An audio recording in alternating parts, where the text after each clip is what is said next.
Buka Alkitab kita sama-sama. Kita sudah selesaikan pembahasan tentang 33 pengajaran penting dalam kitab Wahyu. Dan saya harap saudara sudah menyadari bahwa kita semua harus siap menyambut Kristus datang kapanpun dia datang. Dan saya berdoa 2026 menjadi the year of readiness. Sama-sama bilang sama saya, tahun di mana saya siap. Bukan hanya siap menyambut Yesus, tapi siap menghadapi tantangan. Siap menjadi pelaku firman. Siap untuk jadi saksi Kristus. Siap dimanapun berada. Menyatakan bahwa kasihnya dahsyat dan luar biasa dalam hidup kita. Berikan tepuk tangan yang meriah buat Tuhan. Nah, setelah itu, memasuki bulan Januari, kita mulai ada pada serial khotbah yang baru. Karena ada saja orang-orang jahil, orang-orang gak jelas, orang-orang yang koplak, saudara-saudara. Yang selalu akan mengatakan, Paulus dan Yesus ajarannya berbeda. Bahkan ada orang yang sangat aneh, bilang kami Muslim, tapi kami lebih mengikuti ajaran Yesus daripada orang Kristen. Orang Kristen dia ikuti ajaran Paulus. Orang kayak begitu minumnya di mana, maboknya di mana, saudara-saudara.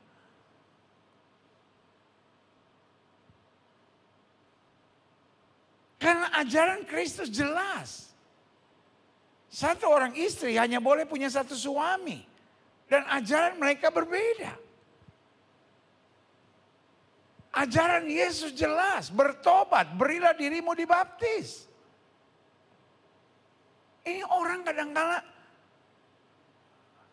ngomong apa gonggong saya juga gak ngerti, saudara-saudara.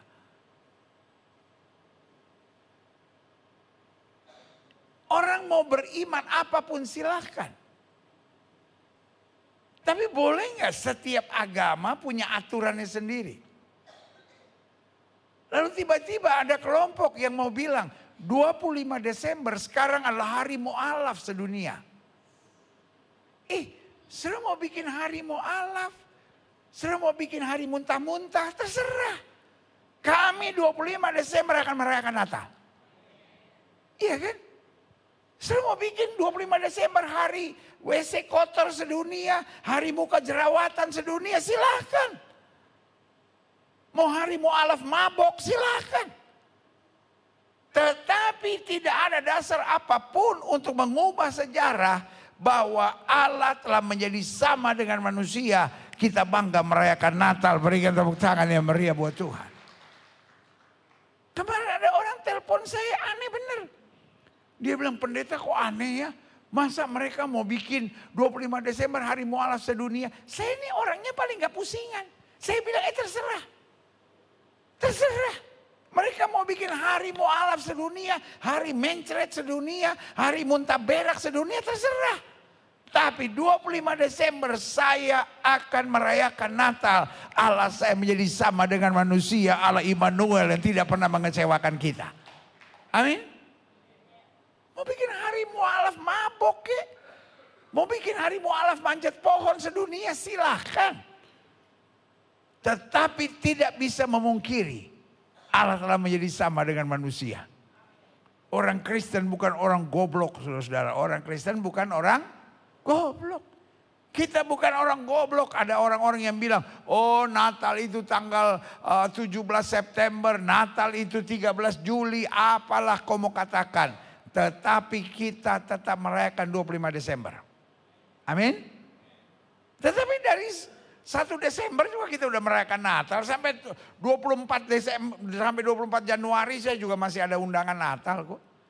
Selama mau bikin Natal bulan Agustus, terserah. Saya akan datang khotbah Natal bulan Agustus. Pakai baju merah putih. Walaupun agak bingung itu hari kemerdekaan atau itu hari Natal, saudara-saudara. Karena buat saya Christmas is every day. Karena setiap hari Allah turun dalam kehidupan kita. Menyertai kita, menguatkan langkah kita. Katakan amin. Buka Alkitab kita, karena hari ini saya mau bicara tentang Natal adalah antara kekudusan dan hikmat. Kita sudah sepakat dari 100 Days to Christmas kita belajar. He came to sanctify us. Dia datang untuk menguduskan kita. Jadi pada dasarnya Yesus datang bukan untuk mencari orang benar, tapi mencari orang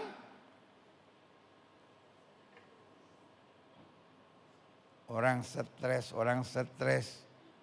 Mencari orang berdosa.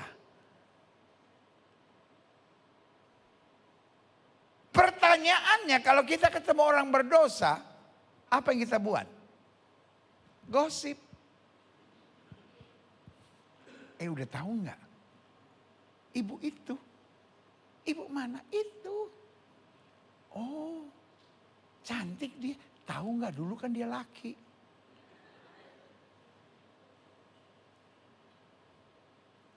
Tahu nggak ibu itu? Kenapa? Dulu kan dia mantannya laki gue. Ada-ada aja. Lo tahu nggak ibu itu? Oh iya, kan dia oplas. Bibirnya nggak ngejeber gitu dulu, nggak jelas. Oh iya, giginya maju. Kita kalau ketemu orang berdosa seringkali kita cuman kerjaannya apa, gosip. Saya percaya Yesus anti gosip. Ini yang kedua nih yang susah, amin. Berarti anak-anak Tuhan juga anti gosip. Saya udah tahu nih, Gilbert pasti pikir gue gak bilang amin. Gue bilang amin aja, nanti urusan belakang nomor 2. Anak-anak Tuhan anti gosip. Saudara-saudara yang di rumah, jangan cuma mahut-mahut aja kamu orang. Ketik di live chat, tulis anak Tuhan anti gosip. Yes. Kalau saudara tanya sama saya, dari mana pendeta tahu? Saudara ingat gak? Waktu Yesus sedang lewat, orang buta yang sejak lahirnya buta. Murid-murid Yesus mulai mancing gosip. Guru, siapa yang salah? Dia yang salah atau orang tuanya yang bersalah? Dia yang berdosa atau orang tuanya yang berdosa sampai dia lahir buta? Yesus nggak bilang, ini saya kasih tahu. Dia tuh waktu di kandungan itu mau digugurin. Oh iya, iya. Terus akhirnya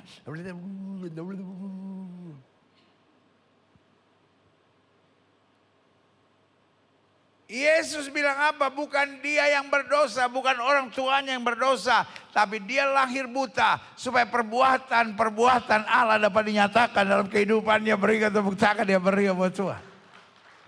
Anak Tuhan anti gosip.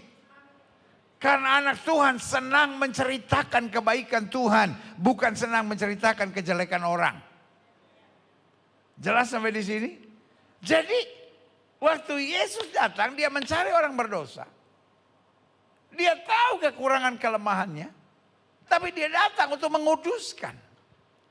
Dan setelah dikuduskan, dibenarkannya. Setelah dibenarkannya, dipakainya. Setelah dipakainya, dia akan menyatakan kemuliaannya. Memberikan tepuk tangan yang meriah buat Tuhan.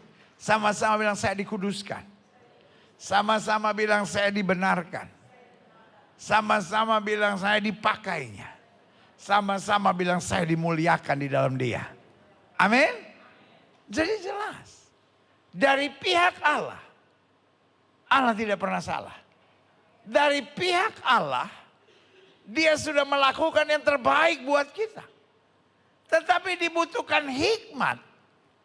Untuk kita menyadari karya Allah yang luar biasa. Bu. Sebaik apapun suami saudara. Kebaikan apapun yang dikerjakan oleh suami ibu.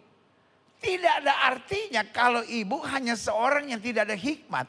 Yang selalu ibu lihat kekurangannya. Pak, tidak peduli tahu apa saja kebaikan yang istrimu buat. Tidak perlu tahu kebaikan apapun istrimu. Tapi kalau kau tidak punya hikmat, kau terbiasa hanya melihat kekurangannya.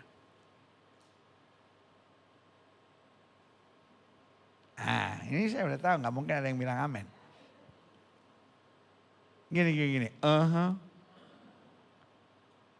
Jadi seindah apapun hidupmu, kalau kau nggak punya hikmat, hari-harimu hanya berontak. Hari-harimu hanya kecewa. Karena kau seorang egois. Yang hanya ingin semua bisa persis seperti yang kau harapkan. Tapi hikmat menolong kita.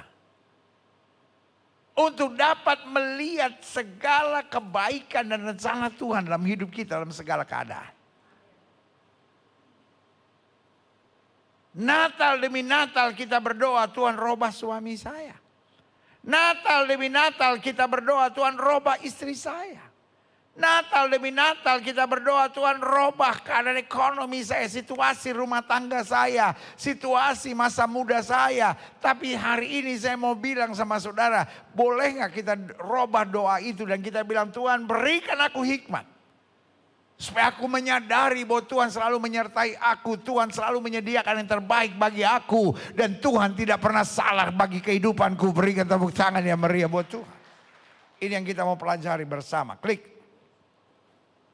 1 Korintus 1 ayat 27 sampai 30. Tetapi apa yang bodoh bagi dunia, dipilih Allah untuk memalukan orang-orang yang berhikmat. Dan apa yang lemah bagi dunia, dipilih Allah untuk memalukan apa yang kuat. Orang boleh bilang kau nggak pintar, orang boleh bilang kau lemah, it's okay. Tapi yang dipandang lemah oleh dunia, yang dipandang bodoh oleh dunia akan dipakai Tuhan luar biasa. Coba lihat. Dan apa yang tidak terpandang, apa yang tidak diperhitungkan oleh dunia ini, bahkan hina bagi dunia ini, dipilih Allah. Bahkan apa yang tidak berarti, dipilih Allah untuk meniadakan apa yang berarti. Ayat yang ke-29. Supaya jangan ada seorang manusia pun yang memegahkan diri di hadapan Allah. Sama-sama bilang, saya tidak boleh sombong. Tetapi oleh Dia, kamu berada dalam Kristus Yesus, yang oleh Allah, oleh anugerahnya telah menjadi apa? Hikmat bagi kita. Jadi hidup ini bukan soal bodoh, bukan soal tak berdaya, bukan soal tak berarti. Tapi hidup ini sederhana, hanya soal punya hikmat, tidak punya hikmat. Amin. Jangan merasa minder kalau engkau tidak kaya. Jangan merasa minder kalau engkau direndahkan orang. Doa kita sebagai anak Tuhan di Natal ini, Tuhan berikan saya hikmat. Hikmat akan membuat kita tegak di tengah badai. Hikmat akan membuat kita maju di tengah tekanan. Hikmat akan membuat kita bersyukur di tengah masa-masa yang sukar. Dan hikmat akan membuat kita bersuka cita meskipun badai menerpa hidup kita. Sama-sama bilang, saya butuh hikmat. Yang kau butuhkan bukan semua keadaan berubah. Yang kau butuhkan hikmat. Karena sesukar apapun jalannya, kalau hikmat Tuhan menyertai, apa yang mustahil buat dunia, tidak ada yang mustahil bagi Tuhan. Berikan tepuk tangan yang meriah buat Tuhan. Selanjutnya saya pelajari. Jelas ayat yang terakhir dulu saya mau sudah pelajari. Tetapi oleh Dia, kamu berada dalam Kristus Yesus. Sama-sama bilang sama saya, oleh Dia. Dikatakan yang oleh Allah telah menjadi apa? Hikmat bagi kita. Jadi what is Christmas? Natal berarti Allah menjadi sama dengan manusia. Untuk menjadi hikmat buat kita. Supaya apapun yang terjadi kita gak gampang stres. Apapun yang terjadi kita gak gampang berpikir mampus gua. Tapi apapun yang terjadi kita tahu dengan Allah akan kita lakukan perbuatan yang gagah perkasa. Ia membenarkan dan menguduskan dan apa? menebus kita. Orang-orang yang punya hikmat adalah orang-orang yang selalu menyadari bahwa Tuhan sudah benarkan saya. Tuhan sudah kuduskan saya. Tuhan sudah tebus saya. Tuhan sudah buat segala yang baik buat saya. Sehingga olehnya saya harus hidup bersemangat dalam anugerah dan kuasanya. Berikan tepuk tangan yang meriah buat Tuhan. Nah, makanya saya simpulkan begini. Pada dasarnya kita butuh hikmat. Sama-sama bilang sama saya butuh hikmat. Doa saya, terhitung 4 days to Christmas 2025 ini. Setiap pagi doamu, Tuhan berikan aku hikmat. Supaya sepanjang hari ini aku bisa kuat, aku bisa bersuka cita, aku bisa jadi berkat, dan aku bisa menyenangkan hati Tuhan. Siapa yang setuju sama saya? Mulai 4 days to Christmas 2025. Doa kita setiap pagi, Tuhan berikan aku hikmat. Supaya aku tetap bisa kuat. Aku tetap bisa bersuka cita. Aku bisa tetap jadi berkat. Aku tetap bisa menyenangkan hati Tuhan. Berikan tepuk tangan yang meriah buat Tuhan. Karena saya pelajari pada dasarnya kita butuh hikmat. Kenapa kita perlu hikmat? Agar kita dapat menghargai karya Allah bagi kita. Yang membenarkan dan menguduskan. Karena Natal itu sendiri adalah Allah yang menjadi sama dengan manusia untuk menjadi apa? Hikmat buat kita. Karena tanpa hikmat kita akan selalu mengeluh. Tanpa hikmat kita selalu berpikir dosaku banyak. Tanpa hikmat kita selalu berpikir tanpa Tuhan saya juga bisa. Tanpa hikmat kita akan selalu merasa hidup ini berat. Jadi kalau saudara merasa hidup ini berat, saudara merasa engkau gagal, engkau merasa rumah tanggamu tidak bahagia, engkau merasa suamimu menyebalkan, engkau merasa istrimu mengecewakan.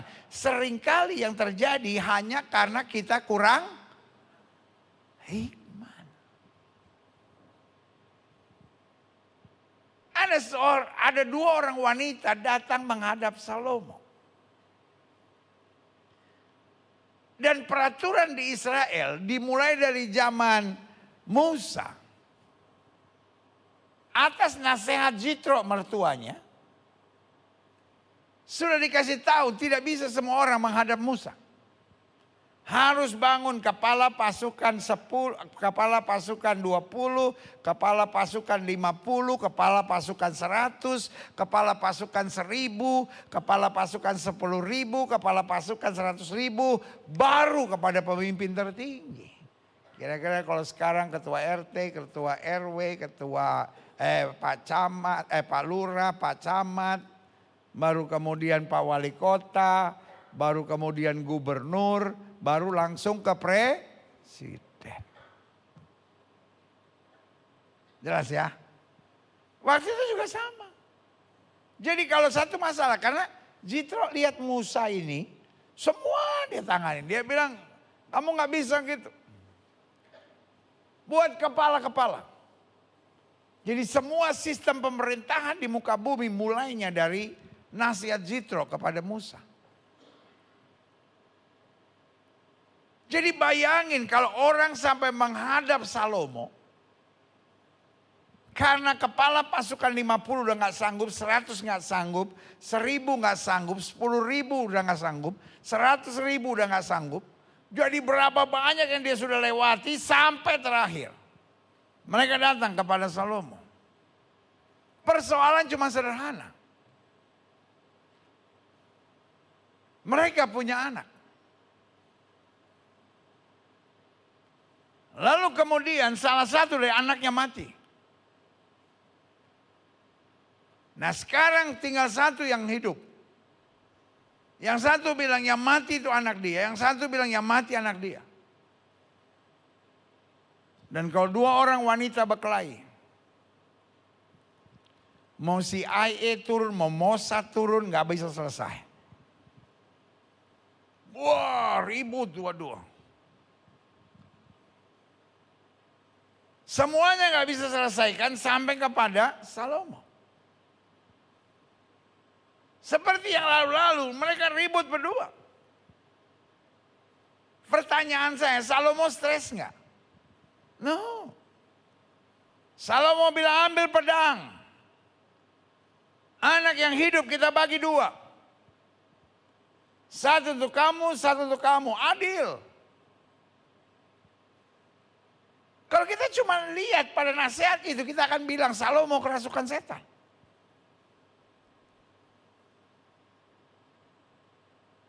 Orang berhikmat cara berpikirnya out of the box.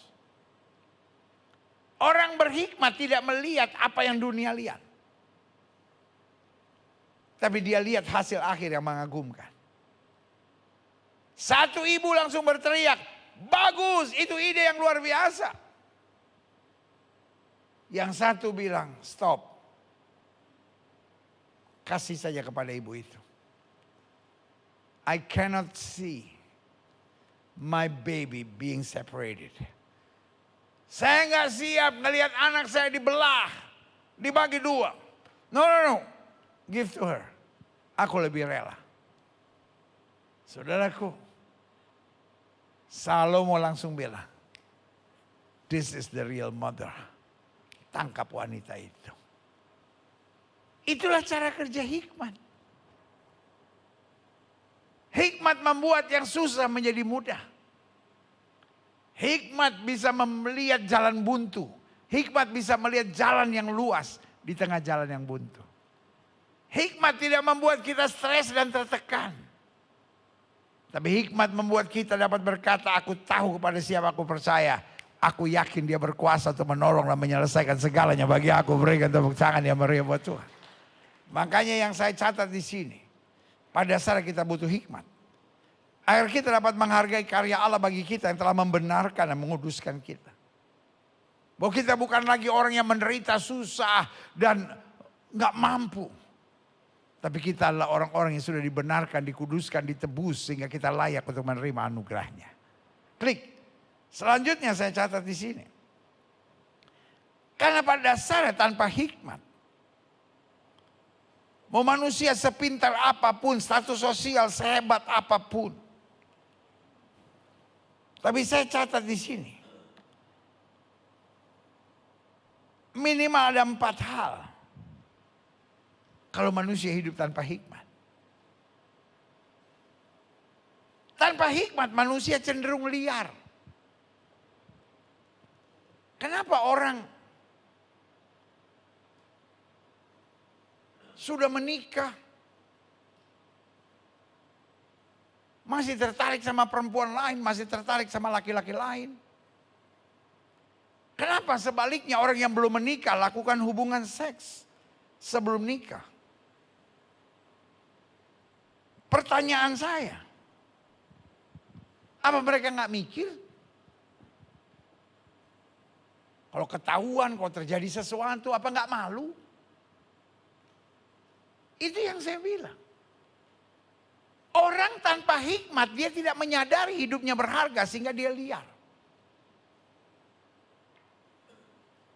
Karena dia cuma sibuk, yang penting persoalan saya selesai. Ya habis gimana dong pendeta? Namanya juga kita kan udah pacaran 3 tahun pendeta. Nanti kalau dia lepasin saya gimana? Ya udahlah. Saudaraku yang kasih dalam Tuhan. Itu yang saya bilang liar. Tetapi orang yang berhikmat menyadari hidupnya berharga. Dia tahu persis selama jalan saya benar, selama saya berkenan kepada Tuhan. Di ujung jalan akan ada mahkota kemuliaan yang Tuhan sediakan buat saya. Makanya Alkitab bilang. Apa yang benar, apa yang mulia, apa yang sedap didengar. Pikirkan semuanya itu. Jangan liar. Jangan mikir yang aneh-aneh, jangan mikir yang macam-macam. Nanti bagaimana kalau begini, nanti bagaimana kalau begini. Pikiran kita cuma searah. Selama jalan saya benar, Tuhan pasti bela dan lakukan perbuatan-perbuatan yang gagah perkasa. Katakan amin. Yang kedua, yang saya pelajari. Tanpa hikmat. Manusia cenderung nekat.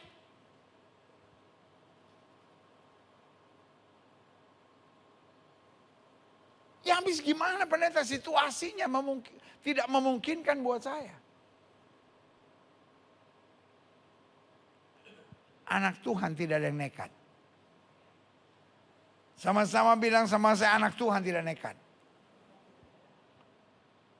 Intinya Matius 6 ayat 33 bilang, cari dahulu kerajaan Allah serta kebenarannya, maka semuanya akan ditambahkan padamu.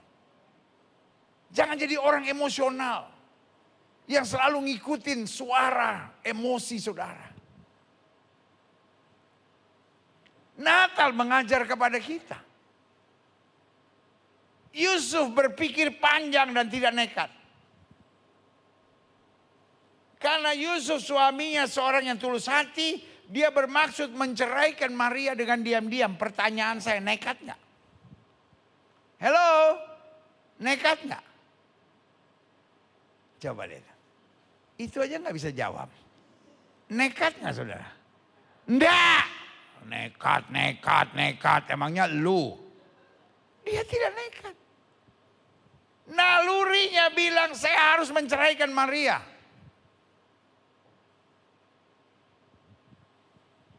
Siapa cowok di sini yang belum nikah?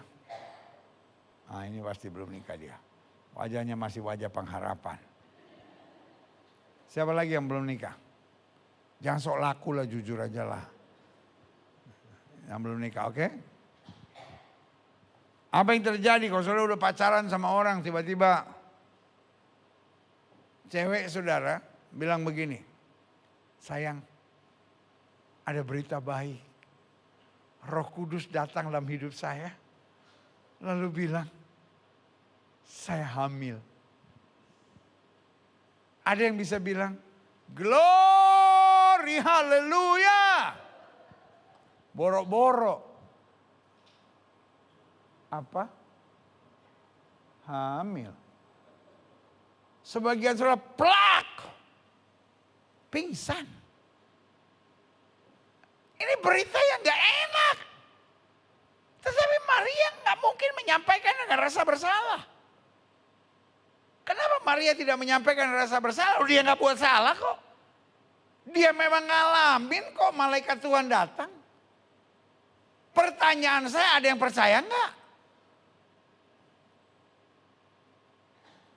Mungkin kalaupun Yusuf bilang, ya tapi saya ngomong apa sama mamaku? Aku yang hadapin mama. Dia yakin sekali kok. But believe me, nobody cares. Nobody will understand. Gak ada yang mau ngerti dia. But one thing. Meskipun sudah sangat kuat dalam tekadnya, I have to leave Mary. Tapi ini yang saya mau bilang. Dia gak nekat. Kita nih kalau mau buat sesuatu nekat, saudara. Hikmat mengajar kepada kita. Sebelum kita bertindak. Walaupun sudah sangat kuat tekad kita. Pray. Sama-sama bilang sama saya, hikmat mengajar saya. Sebelum saya bertindak, saya libatkan Tuhan. Maka damai Tuhan menyertai saya. Berikan tepuk tangan ya meriah buat Tuhan. Yang ketiga.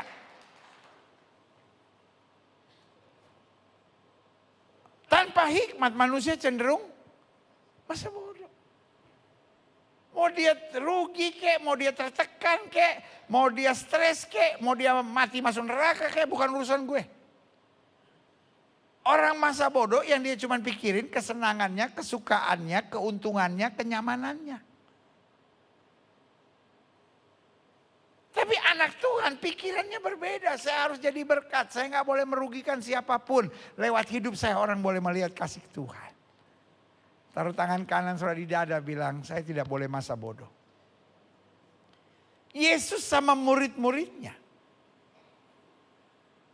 pergi ke seberang.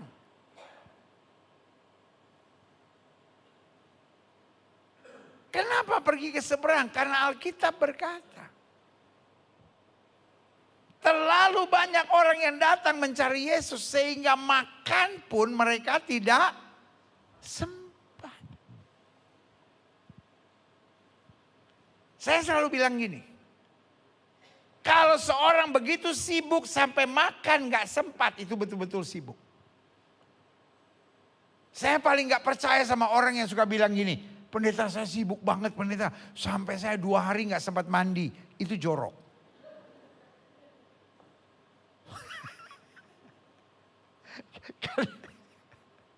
Ada yang lihatin saya gini, mungkin dalam hatinya, itu salahnya di mana? Ya jorok, saudara.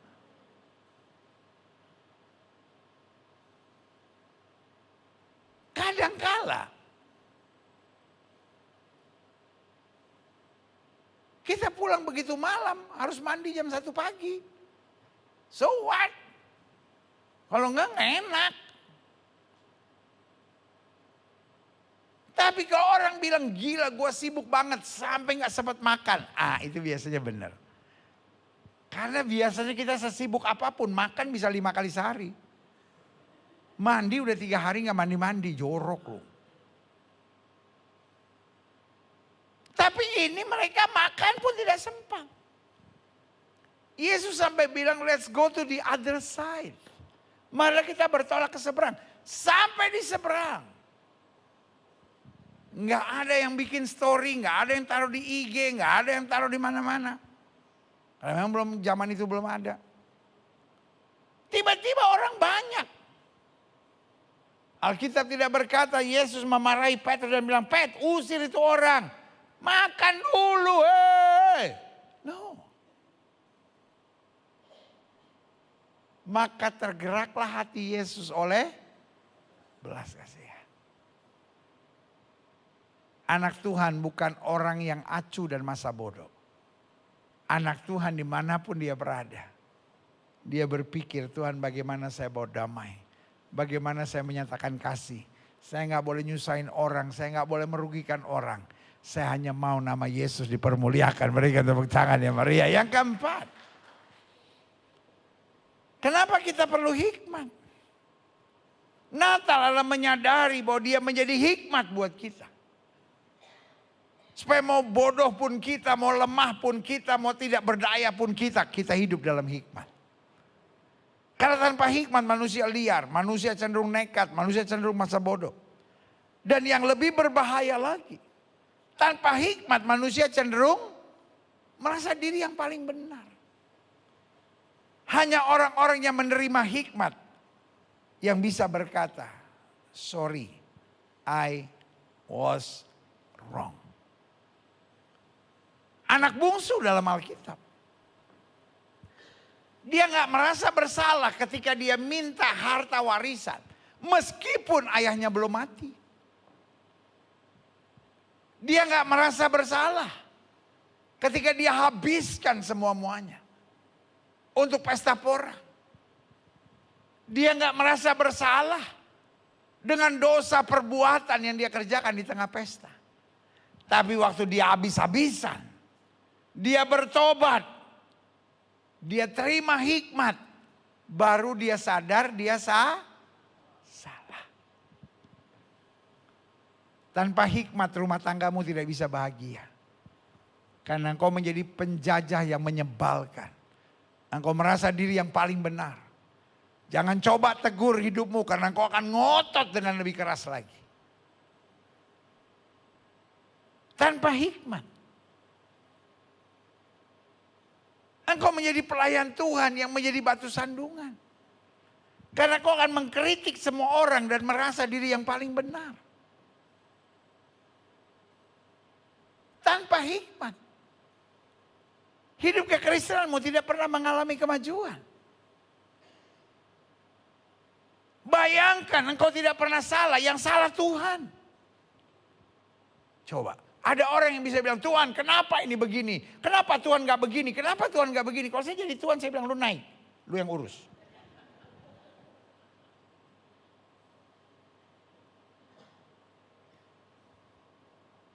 Baru soal saldo bank aja lu pusing sendiri kok. Apalagi mau urusin seluruh dunia. Seorang yang berhikmat akan mengakui Tuhan tidak pernah salah. Apapun yang dia kerjakan pasti untuk kebaikan buat hidupku, katakan amin. Selanjutnya, klik yang saya pelajari. Hikmat adalah salah satu sarana penting untuk kita menjadi anak Tuhan yang menyadari karya agung Allah dalam kehidupan kita. Dia menyelamatkan, dia menguduskan, dan dia apa? Sama-sama bilang sama saya menyelamatkan. Sama-sama bilang sama saya menguduskan. Dan kemudian apa? Membenarkan. Sama-sama bilang menyelamatkan.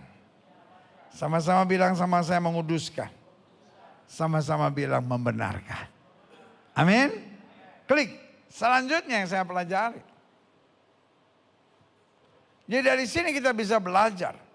Natal hadir untuk mengingatkan kita bahwa kita harus hidup dalam hikmat Tuhan. Sama-sama bilang, saya harus menerima hikmat Tuhan. Stop bersungut, stop mengeluh. Stop berdoa, Tuhan robah ini, Tuhan robah ini, Tuhan robah ini. Tapi mulai sekarang doa, Tuhan berikan saya hikmat. Setiap kali ada tantangan, berikan saya hikmat. Karena dalam tantangan, ada dua hal yang Tuhan bisa kerjakan. Yang pertama, Tuhan bisa kerjakan mujizat. Tapi yang kedua, Tuhan bisa mengajar kita untuk kita keluar dari masalah tersebut. Amin. Jadi tidak semua masalah berakhir harus dengan mujizat. Kadang-kala ada mujizat untuk menguatkan iman kita.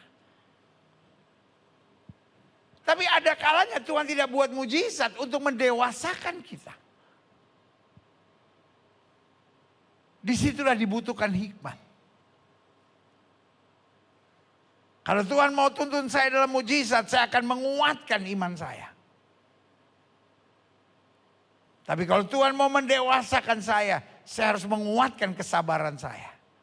Saya terus belajar di tengah-tengah masa yang sukar. Dan setelah masa yang sukar saya lewati, saya dijumpai Tuhan sebagai pribadi yang makin setia dalam anugerahnya. Katakan amin. Nah, saya coba simpulkan sekarang.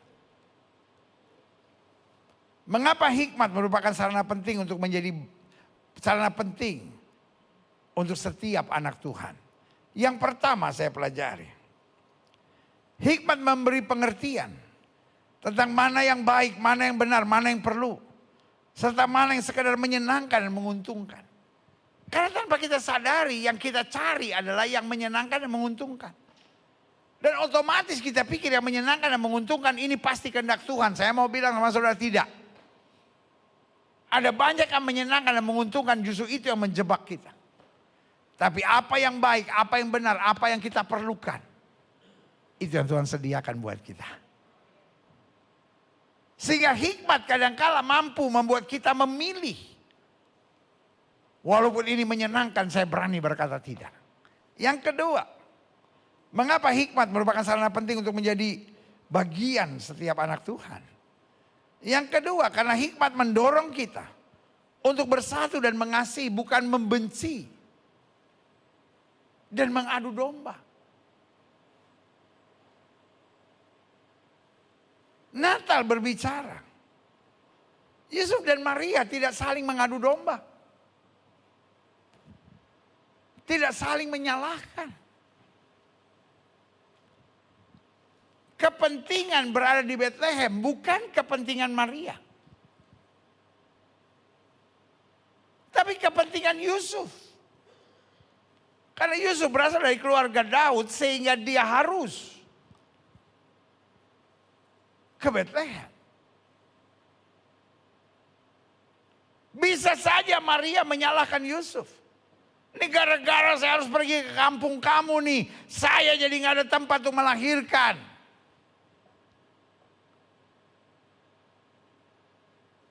Kalau kita selalu mencari kesalahan orang. Saya beri nama, kita manusia tanpa hikmat. Manusia yang berhikmat tidak mencari perbedaan. Untuk adu domba. Tetapi justru kasih dan kesatuan. Untuk selalu membawa damai dan sukacita. Katakan amin. Yang ketiga. Kenapa hikmat kita perlukan? Karena hikmat akan menyadarkan kita bahwa bersyukur lebih baik daripada mengeluh dan bersungut. Yang setuju sama saya bilang bersyukur lebih baik. Maria dan Yusuf adalah pribadi-pribadi yang bersyukur. Gembala-gembala di padang adalah pribadi yang bersyukur. Berarti waktu kita merayakan Natal, kita bersyukur kita sudah dikuduskan oleh Tuhan. Sehingga karena kita sudah dikuduskan, kita layak menerima segala anugerah dan kuasa-Nya. Kalau hari-hari ini kau banyak mengeluh, bukan karena situasinya berat, tapi saya khawatir karena engkau tidak punya hikmat. Jadi kalau hari-hari ini kau banyak mengeluh, maka di ibadah minggu yang luar biasa ini, yang saya sebut 4 days to Christmas, biarlah doa kita, Tuhan, saya sadar saya terlalu banyak mengeluh. Berikan aku hikmat, supaya dimanapun aku berada, aku beriman dan bersyukur. Karena Tuhan tidak pernah meninggalkan aku. Amin. Lanjut. Yang keempat. Mengapa hikmat itu penting? Karena hikmat memberi pemahaman bagi kita bahwa menyerah itu adalah tindakan yang bodoh. Sama-sama bilang sama saya, menyerah tindakan yang bodoh. Menyerah tanda bahwa kita diikat oleh setan, kita diintimidasi setan, kita dikalahkan oleh setan. Maria tidak menyerah. Yusuf tidak menyerah. Walaupun 9 bulan itu adalah masa yang berat. Tapi hikmat memberi pemahaman bahwa Tuhan tidak akan pernah mengecewakan. Yang setuju sama saya katakan Yesus tidak pernah mengecewakan. Jalannya boleh berat, tapi Dia Allah Immanuel yang memastikan langkah-langkah kita penuh kemuliaan. Katakan amin. Yang terakhir, saya undang pemain musik maju ke depan. Mengapa hikmat merupakan sarana penting bagi setiap anak Tuhan?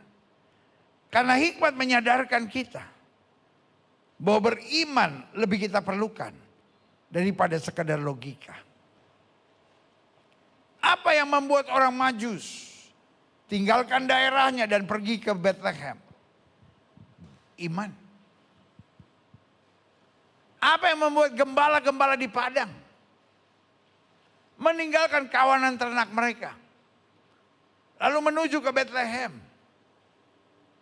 Iman. Apa yang menyebabkan Yusuf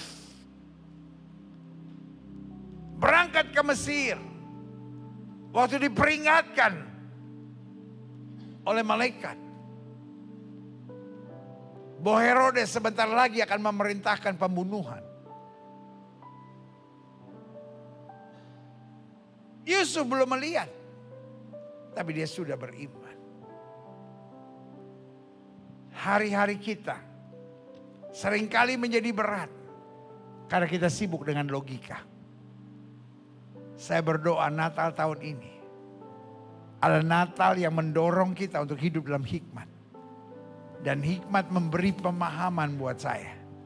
Selama saya beriman, saya tidak pernah akan dipermalukan. Karena iman akan membuat hari-hariku lebih indah, hari-hariku lebih dahsyat, hari-hariku lebih menyenangkan hati Tuhan. Berikan tepuk tangan yang meriah buat Tuhan.